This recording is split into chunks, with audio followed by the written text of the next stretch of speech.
Hello everyone. In this video, we are going to discuss UPSC relevant news from the Hindu. First news is final electoral roll for Bihar released. Election commission ने Bihar assembly election के लिए final electoral roll release कर दी है, जिसमें 7.42 crore voter listed हैं। ये एक that is special intensive revision के बाद हुआ, जो कि 22 साल बाद कंडक्ट हुआ है। इस प्रोसेस में 65 लाख पुराने नेम रिमूव किए गए और 21.53 लाख नए वोटर्स ऐड हुए।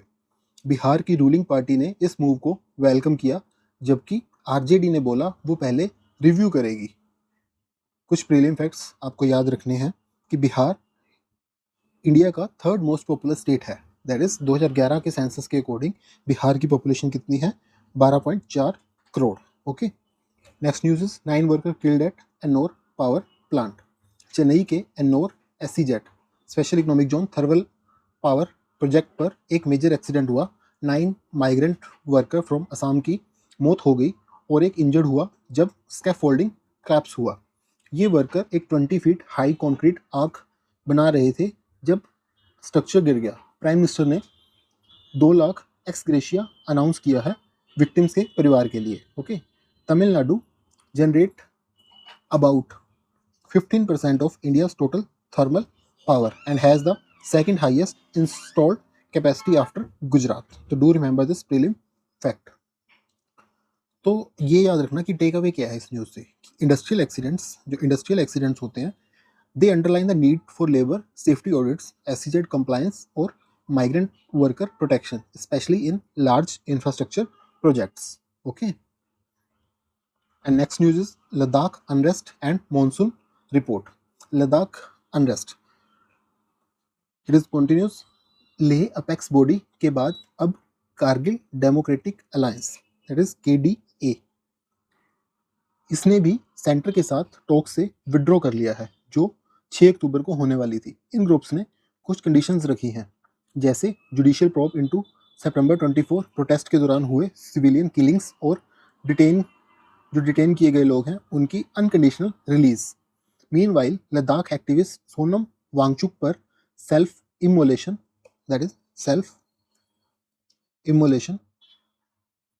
और ओवरथ्रो ऑफ गवर्नमेंट जैसे चार्जेस लगाए गए हैं, जिससे प्रोटेस्ट मूवमेंट और क्या हुआ, इंटेंस हो गया। कांग्रेस पार्टी ने सिविलियंस शूटिंग पर फुल इन्वेस्टिगेशन की डिमांड की है। ठीक है, कुछ प्रीलिम्स का फैक्ट जो हमें याद रखना है। लद्दाख 31 अक्टूबर 2019 को एक यूटी बन गया था। ठीक है, किससे अलग होकर? जम्मू एंड कश्मीर से अलग होकर, under the article 370 reorganisation. Okay, तो टेक अवे क्या है इस न्यूज़ से? लद्दाख इशू जो है वो अब सिर्फ पॉलिटिकल नहीं है, एक आइडेंटिटी और ऑटोनॉमी का मूवमेंट बन गया है, जिसमें कॉन्स्टिट्यूशनल सेफगार्ड और लोकल रिप्रेजेंटेशन दोनों डिमांड में है। ठीक है, तो ये पॉलिटिकल से अब कुछ ज़्यादा हो गया। Next news is monsoon rainfall 8% above normal in 2025। Indian meteorological department के हिसाब से 2025 में इंडिया को 8% ज़्यादा मॉनसून रेनफॉल मिला, जो 2001 के बाद 5th हाईएस्ट है। India received 8% more monsoon rainfall than normal this year, making it the 5th highest since 2001 according to IMD. Okay, north west India ने रिकॉर्ड किया 27% एक्सेस रेन। ओके, किसने रेन किया? ये north west India. Central and southern India में भी above average. तो यहाँ पे भी क्या हुआ? अबव एवरेज रेनफॉल हुआ, जबकि ईस्टर्न और नॉर्थ ईस्टर्न इंडिया ने सिर्फ 80% ऑफ नॉर्मल रेनफॉल को रिसीव किया, जो 2011 के बाद सेकंड लोएस्ट है। तो याद रखना कि eastern and north eastern India इसने क्या किया? सिर्फ 80% ऑफ नॉर्मल रेनफॉल को रिसीव किया, तो ये सेकंड लोएस्ट है। प्रीलिम फैक्ट्स जो हमें याद रखना है, India receive about 75% of its annual rainfall during the south west monsoon, that is in the month of June September, crucial for agriculture. Okay, तो इससे हमें टेक अवे क्या मिलता है? एग्रीकल्चर एंड रूरल इकोनॉमी आएगा यहाँ पे। ओके, टेक अवे ये है कि एक्सेस रेनफॉल हमेशा अच्छा नहीं होता। रीजनल इम्बैलेंस और फ्लड ड्रॉट साइकिल को समझना ही मॉनसून मैनेजमेंट का क्या है, एक की चैलेंज है। Okay, next news is NCRB का क्राइम इन इंडिया 2023 रिपोर्ट। ओके, 2023 में 8.73 lakh people were killed in road accident. You can use this data in your answers. ठीक है, सबसे बड़ा कोज था स्पीडिंग और केयरलेस ड्राइविंग, जो 46% विक्टिम्स के लिए जिम्मेदार था। ये नंबर एक स्टार्क रिमाइंडर है कि रोड सेफ्टी अब भी इंडिया के लिए पब्लिक हेल्थ क्राइसिस बन चुकी है। ठीक है, टेक अवे क्या है कि यूपीएससी के लिए याद रखो कि इंडिया ग्लोबली सबसे ज़्यादा रोड फैटिलिटीज वाले देशों में टॉप 3 में है। Okay, do remember it.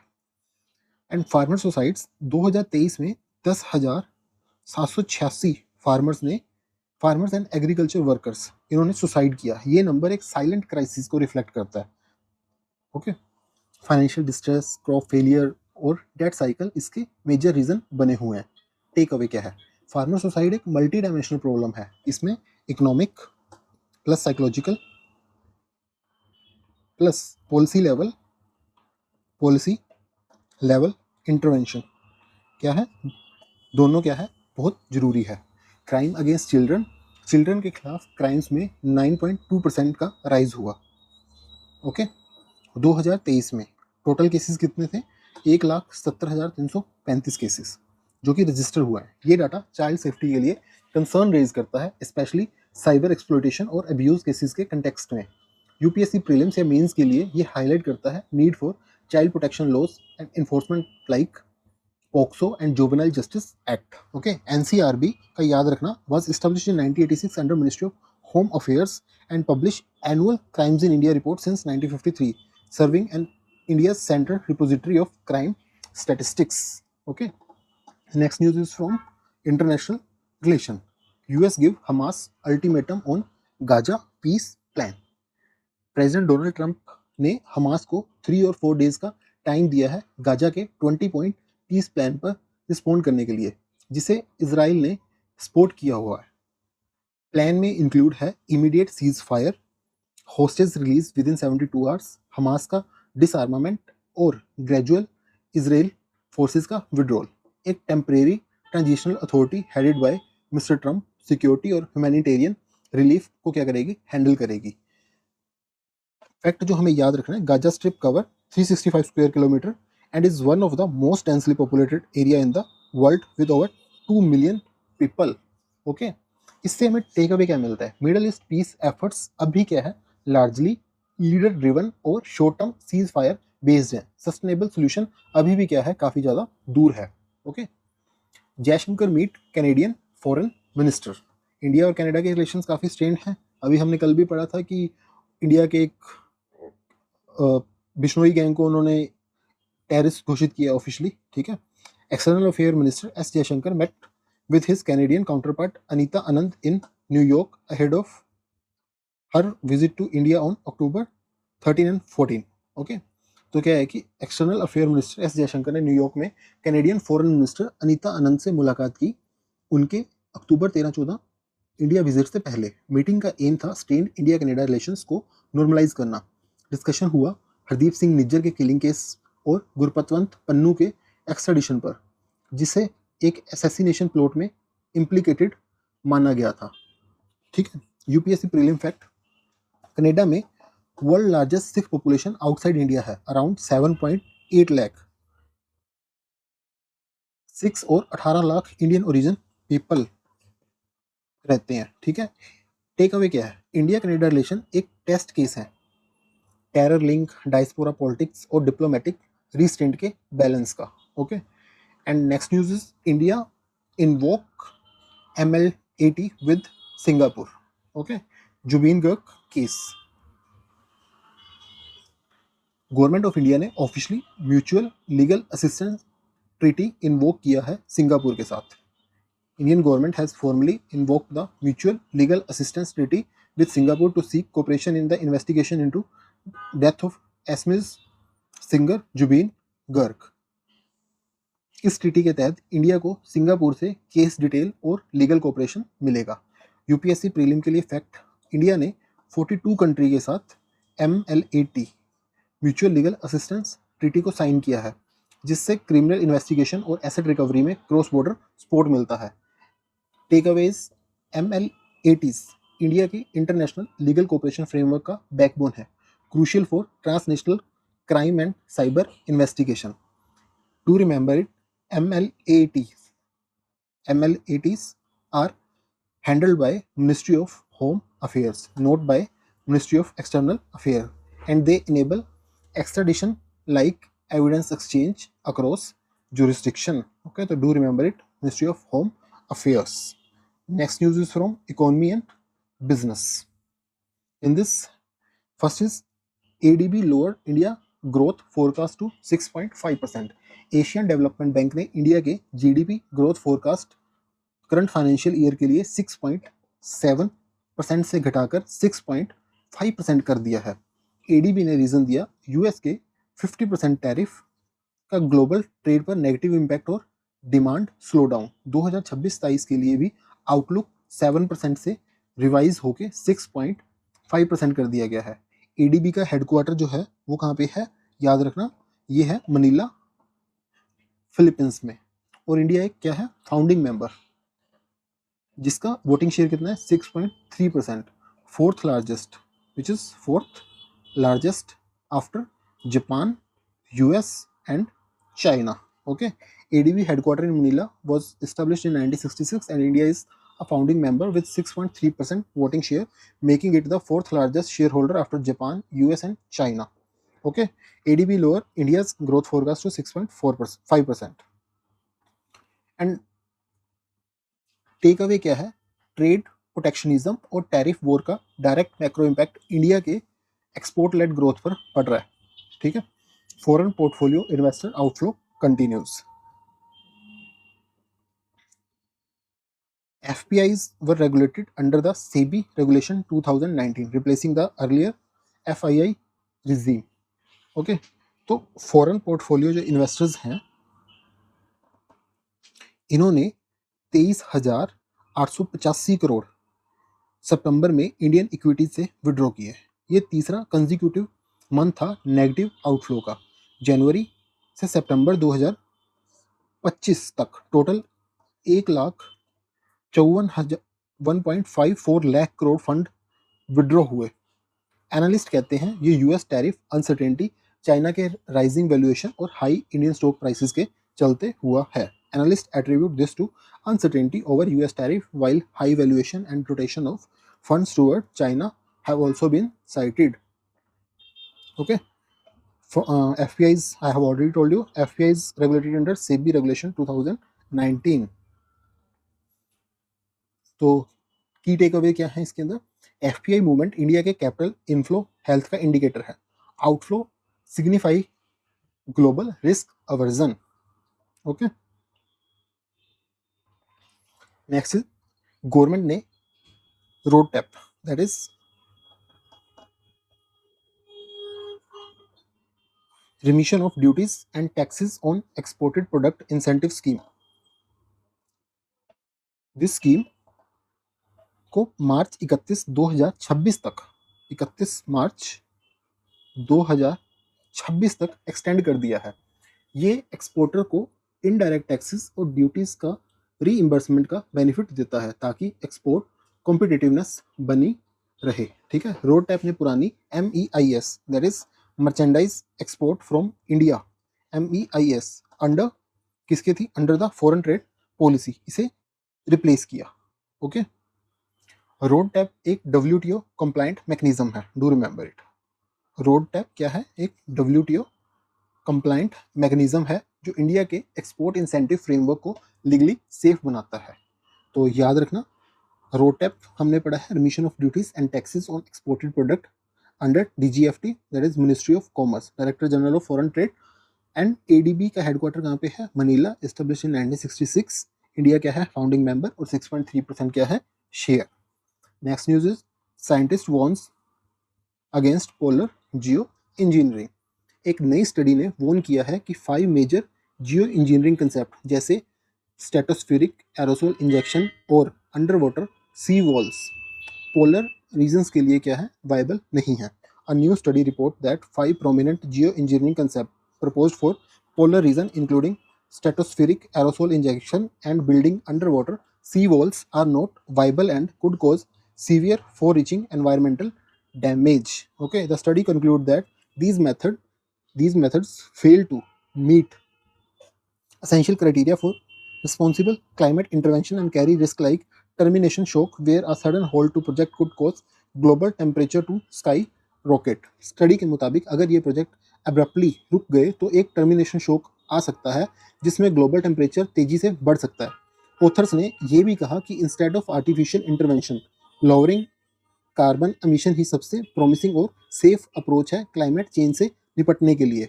तो प्रीलिम्स के लिए जो इंपॉर्टेंट फैक्ट है वो ये है, आर्कटिक दुनिया का कंपैरिजन में क्या है, 2 गुना तेज गर्म हो रहा है। इस फिनोमिना को आर्कटिक एम्प्लीफिकेशन भी कहते हैं, तो याद रखना Arctic amplification, making it focus for climate intervention studies. Okay, next news is NASA's IMAP mission to study heliosphere. NASA ने लॉन्च किया है interstellar mapping and acceleration probe. Okay, date थी सितंबर 24। Do remember it, interstellar mapping and acceleration